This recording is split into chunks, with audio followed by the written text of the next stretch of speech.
umuvugizi wa polisi mu gihugu cy'u Rwanda yirukanye umutobe wa Salama ku isoko kubera ko uyu mutobe wa Salama ufite icyemezo cy'ubuziranenge ariko aho ukorerwa ntago ari heza cyangwa nta masuku ahari, aho umuvugizi wa polisi mu gihugu cy'u Rwanda yavuze ngo n'uwanyoye uno mutobe ndetse yajya kwivuza kugira ngo arebe nimba nta kibazo uyu mutobe waba waramuteje. Umuvugizi wa RIB mu gihugu cy'u Rwanda Murangire Thierry yavuze yuko n'ubu bifite muri supermarket yiwe cyangwa mu iduka ryiwe iyi mitobe ya Salama nibayimene cyangwa barebe ahantu bayijyana bayimene, kubera ko umuntu bazawusangana mu iduka ryiwe bazamuca amande. Bivuze ngo nimba ufite uno mutobe wa Salama mu iduka ryawe nyaboneka ukuremo hakiri kare. Muturage nawe igihugu cyacu cy'u Rwanda kiba cyadutekerejeho nk'abayobozi b'igihugu cy'u Rwanda bakaturebera ibintu byujuje ubuziranenge. Bavuze yuko iyi mitobe ya Salama nk'abanyarwanda tutongera kuyinywa cyangwa tutagomba kuyinywa bitewe n'uko itujuje ibisabwa. Yenda niyongera kuzuza ibisabwa bakayihereza icyangombwa yenda izasubira ku isoko. Leta bidushyira ku itangazo ry'uno munsi, ni itangazo rya polisi ikorera mu mujyi wa Kigali mu turere dutatu tugize umujyi wa Kigali, Nyarugenge, Kicukiro ndetse na Gasabo. Polisi yatangaje ko yafashe ibiyobyabwenge harimo uwo mutobe wa Salama, hakaba harimo n'ibindi biyobyabwenge, utuyoga tw'inkorano ndetse n'urumogi.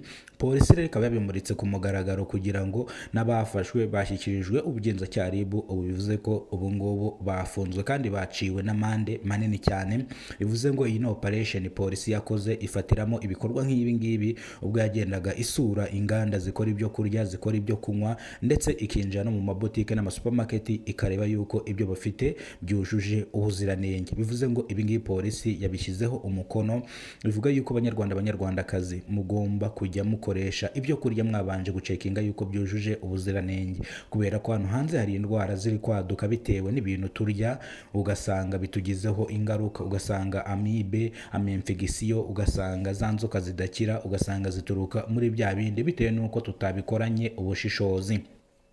Polisi yongera gukangurira abanyarwanda kujya batangira amakuru ku gihe kugira ngo abantu bakora ibinyuranyije n'amategeko bafatwe, kugira ngo babungabunge umutekano w'abanyarwanda ndetse n'ubuzima. Gusa ni incamake y'amakuru mu nyemerere ntangire gutya. Umuvugizi wa polisi mu gihugu cy'u Rwanda yavuze yuko yirukanye umutobe wa Salama ku isoko by'iteka ryose, n'uwanyoye uno mutobe wa Salama ajye kwivuza kubera ko uyu mutobe ufite icyangombwa cy'ubuziranenge ariko aho bakorera nta suku na nkeya ihari. Bivuga yuko rero uyu mutobe wa Salama uramutse uwunyweye byakugiraho ingaruka zikomeye cyane, bityo nk'abanyarwanda mubujijwe kunywa uno mutobe kugira ngo bitazabagiraho ingaruka zikomeye cyane, mugasanga murwaye amibe ndetse na infection.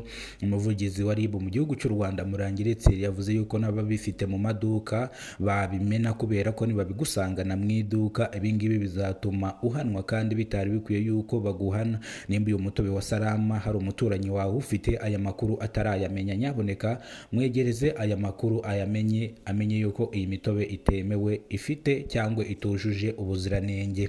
Bivuze yuko umuntu wese ufite ino mitobe agombe ayimene, kubera ko nibamufata arimo ayicuruza cyangwa arimo ayihereza abanyarwanda bazamuhana ndetse bihanukiriye. Bivuze ngo abaturage nabo iki gitekerezo bacyumvise neza cyane, baravuga ati polisi y'u Rwanda hamwe na RIB batureberera umunsi ku munsi, turabashimira.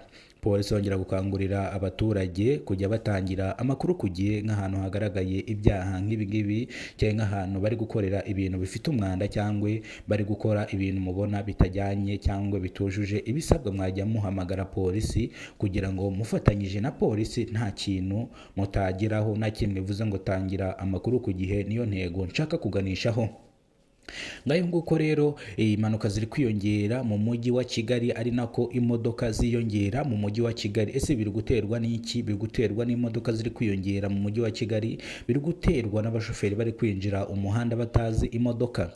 Reka turebere hamwe ibyo bintu bitatu. Umushoferi wese wize perime cyangwa wize gategure, iyo arangije cyangwa ashoje bamuhaye gategure, bivuze ngo uyu mushoferi ahita ajya mu muhanda na experience cyangwa na modoka azi, kubera ko ibyo wize ku kibuga ntago wabijyana mu muhanda. Bivuze ngo rero ibi ngibi biratuganisha ku bijyanye na provisoire ndetse na perime. Bivuze ngo rero umuntu amara kubona abonye perime akahita yiroha mu muhanda n'ubwoba no gushitagurika. Ibi turaje tubirebere hamwe. Murakoze cyane, Imana ibarinde ibahereze umugisha.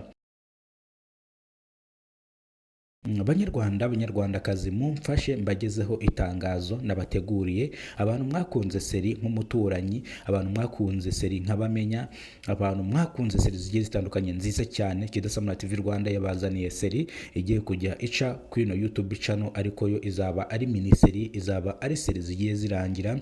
Navuze ngo izi seri mu kanya turaba dutangiye kuza uploading. Banyarwandakazi, izi seri muzitere support, kandi ikindi zirimo inyigisho, hakubiyemo ibintu byinshi cyane. Iyi seri ishobora kukwigisha cyangwa iyi seri ishobora kuguhindurira ubuzima wayikurikiranye, kuko irimo inyigisho nyinshi cyane, ndetse